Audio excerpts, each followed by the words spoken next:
Most often, we fear the void, but that's where creation happens the most. Now, I know when you listen to that, you're assuming to yourself, what do you mean by that?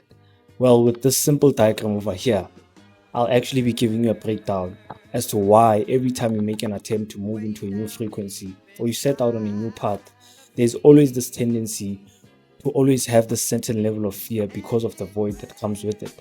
Now, if you look at this simple diagram over here, it must represent three vessels, you know? So this is the first vessel, this is the middle vessel, and this is the third vessel. Now, I want us to obviously use this as an analogy to be able to then break down as to why exactly it happens that every time you set out on trying to pursue a new path, there's that element of fear. Now, let's assume this one over here represents your old identity. This would be your old identity. Or maybe let's just say your old frequency, right? So this red one over here would represent your old identity. And let's just say this one over here, which is the green one over here, would represent your new reality or your new identity, if we may put it that way, or your new frequency.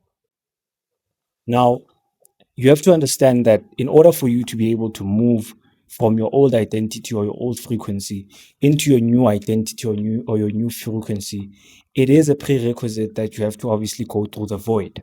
Now, what do I mean by the void? I mean that time whereby you've obviously overcome the old frequency or the old identity and you haven't yet fully developed into the new identity or the new frequency. You are obviously left in a place whereby you are in a void. Now, to make it more interesting, I will be referencing scripture, right? If you go to the book of Genesis, chapter 1, verse 2 to 3, you will see that's obviously a scripture that describes how earth was then created, right? But now, what I find interesting in the scripture is that in the beginning, the earth was formless and empty, and God said, "Let there be light." Now, if you ask yourself the question, okay, cool, it means obviously there was a certain level of emptiness within earth before creation began. Now, I want us to emphasize the word empty. Why empty? Why does it have to be empty for there to be creation? And how can we then utilize the scripture to then reference it back to our own lives, right? And I think these verses over here will obviously describe why I believe that happens. Remember now, when you are already familiar with your old identity, you're already familiar with its habits, with its patterns, with its way of living. So your old identity or your old frequency would represent familiarity. This is where you are most familiar, right? You're most familiar with the old identity. However, in order for you to move into a new identity or a new frequency, it means you need to strip away that which you are familiar with. You know what I mean? You need to strip away everything which you find to be familiar so that you create space for you to be able to then move into a new frequency. Sometimes, what is truly required in order for you to be able to move into a new reality is to simply make room for it. If you look at what Aristotle even spoke about when he said that nature abhors a vacuum, he spoke about this idea that nature abhors a vacuum to explain this whole concept in biology that nature always finds ways to fill gaps. For example, if you were to go out there and remove a huge tree, right? Obviously, there would be a vacuum, there would be a void there. But somehow, nature always finds its way to then fill that void, even with dust particles. Eventually, it will just be a filled space somewhere, somehow. It will be filled with air.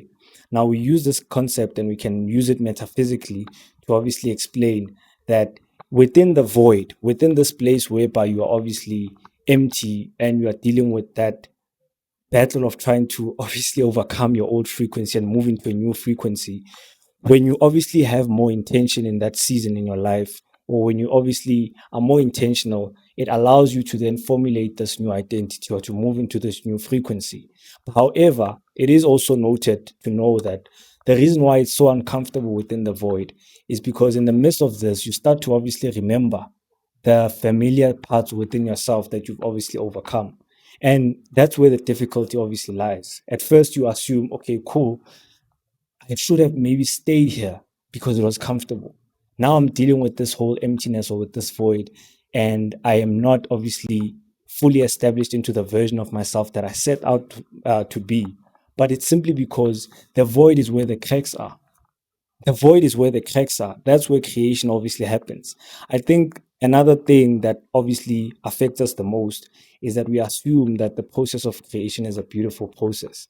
It's only beautiful in hindsight when you look back and realize, nah, man, actually, that difficult time that I had to go through, it was very necessary for the character that I have right now.